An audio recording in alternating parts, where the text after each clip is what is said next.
નમસ્કાર દર્શક મિત્રો, ફરી હાજર છું નવા સમાચારો સાથે। હું ભાગ્યશ્રી ત્રિવેદી અને આપ જોઈ રહ્યા છો સૌરાષ્ટ્રની અસ્મિતા ન્યૂઝ ચેનલ।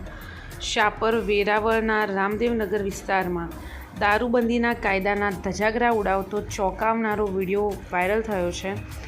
રાજકોટના શાપર વેરાવળ રામદેવનગરમાં દારૂબંધીના ધજાગરા ઉડાવતો વિડીયો સામે આવતા સ્થાનિક પોલીસ પર મોટો સવાલ।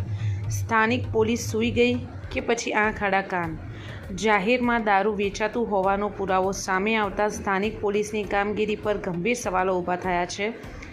આ વિડીયો એ વિસ્તારમાં ખળભળાટ મચાવી દીધો છે કે સવાલ એ થાય છે કે જ્યાં પોલીસ હોવી જોઈએ સતર્ક, ત્યાં કેમ છે હરસંઘવીની પોલીસ નિષ્ક્રિય? વિસ્તારમાં બુટલેગરોનો ધંધો બેફામ રીતે ચલાવે છે ત્યારે નાગરિકોમાં ભારે રોષ જોવા મળી રહ્યો છે। લોકો માંગ કરી રહ્યા છે કે કડક કાર્યવાહી કરવામાં આવે અને દારૂબંધી કાયદો સાચા અર્થમાં અમલમાં આવે। વધુ સમાચારો માટે જોતા રહો સૌરાષ્ટ્રની અસ્મિતા ન્યૂઝ ચેનલ।